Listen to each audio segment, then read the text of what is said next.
और इंटीग्रल की एग्जांपल देखने के बाद अब हम कोसाइन और साइन इंटीग्रल्स डिफाइन करेंगे। और इंटीग्रल्स जैसे कि हमने साइन और कोसाइन और सीरीज डिफाइन की थी। तो ये डिपेंड है टोटली कि एफ ऑफ एक्स इवन है या ऑड। अगर आपके पास एफ ऑफ एक्स इवन है तो एफ ऑफ एक्स और कॉस अल्फा एक्स का जो प्रोडक्ट है वो भी इवन होगा। और अगर आपके पास f of x sine alpha है इवन है तो एफ ऑफ एक्स और साइन अल्फा का प्रोडक्ट ऑड होगा। क्योंकि हमारा इंटरवल सिमेट्रिक है माइनस इनफिनिटी से इनफिनिटी तक। तो हमें पता है कि ऑड इंटीग्रल अगर आपके पास इंटीग्रेंट ऑड हो सिमेट्रिक इंटरवल पे तो आंसर आपको 0 मिलेगा। और अगर आपके पास सिमेट्रिक इंटीग्रल हो और फंक्शन जो इंटीग्रेंट है वो इवन हो तो आप 0 से लेके इनफिनिटी तक इंटीग्रेट कर सकते हो और साथ 2 से मल्टीप्लाई करो। तो एफ ऑफ एक्स अगर आपके पास इवन है तो ये odd integral b alpha 0, totally आपको जो आंसर मिलेगा वो ए अल्फा से मिलेगा। तो ए अल्फा भी आपको 0 से इनफिनिटी तक इंटीग्रेट करना पड़ेगा और 2 साथ मल्टीप्लाई हो जाएगा। ये प्रॉपर्टी शो की गई है कि माइनस इनफिनिटी से इनफिनिटी तक अगर आपके पास इवन है ये फंक्शन इंटीग्रेट तो आप सिर्फ 2 से मल्टीप्लाई कर दोगे 0 से लेकर इनफिनिटी तक इंटीग्रेट करना पड़ेगा आपको। इसी तरह बिल्कुल अगर आपके पास एफ ऑफ एक्स ऑड है तो ये कॉस अल्फा और multiply by F of x odd होगा। तो ये सिमेट्रिक सिमेट्रिक इंटरवल पे इंटीग्रेंट 0 होगा। और इसी तरह अगर F of x multiply by sine alpha जो कि ऑड फंक्शन है ऑड मल्टीप्लाई बाय ऑड आपके पास इवन फंक्शन होगा।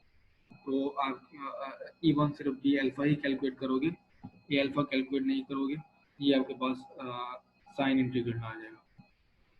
तो समझिए इसकी ये है कि अगर आपके पास f of x minus infinity से लेके इनफिनिटी तक इस इंटरवल पे डिफाइंड है और F of x even function है तो आप सिर्फ ए अल्फा कैलकुलेट करोगे और 0 से लेके इनफिनिटी तक इंटीग्रेट करना पड़ेगा 2 साथ मल्टीप्लाई हो। और इसी तरह आपके पास अगर आप ऑड फंक्शन है एफ ऑफ एक्स तो आपके पास इंटीग्रल जो साइन इंटीग्रल आएगा। इसके एक एग्जांपल देख लेते हैं।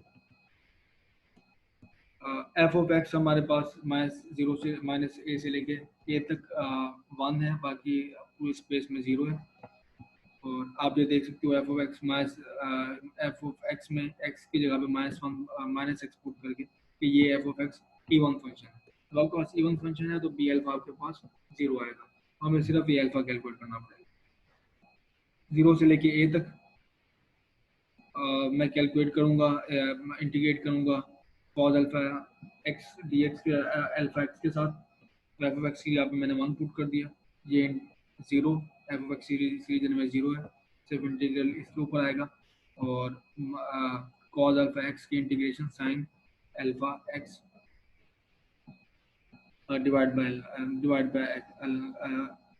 Alpha x. तो आप यहाँ पे इसकी लिमिट्स पुट करोगे और लिमिट्स पुट करने के बाद आप देखोगे कि आपके पास ये आंसर आप यहाँ पुट करो आपके पास एफ ऑफ एक्स आ गई इस फंक्शन की representation in terms of Fourier integrals. ये तो केस हो गया कि जब आपके पास फंक्शन इवन है या ऑड है। तो अगर आपके पास फंक्शन इवन है ना ऑड है तो फिर भी इन इंटीग्रेंट्स का जो हमने इवन ऑड के लिए डिफाइन किया था कोई मतलब है या नहीं है। तो हम देखते हैं कि इनका मतलब है।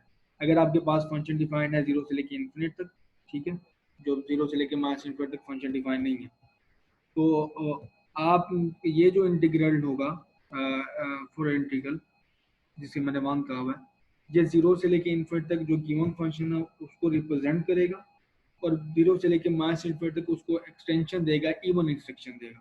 0 से लेकर माइनस इन्फिनिट तक बिल्कुल उसकी इवन रिफ्लेक्शन होगी जैसे कि ये शो हो रही है ये कोसाइन इवन रिफ्लेक्शन। इस तरह इंटीग्रेंट 2 है और अगर आपके पास एफ ना इवन है ना ऑड है तो आपको 0 से लेकर इन्फिनिट तक फंक्शन को रिप्रेजेंट करेगा और बाकी 0 से लेकर माइनस इन्फिनिट तक उसकी और रिफ्लेक्शन दे देगा आपको बिलो द एक्स एक्सिस जबकि आपके पास फंक्शन ये गिवन है।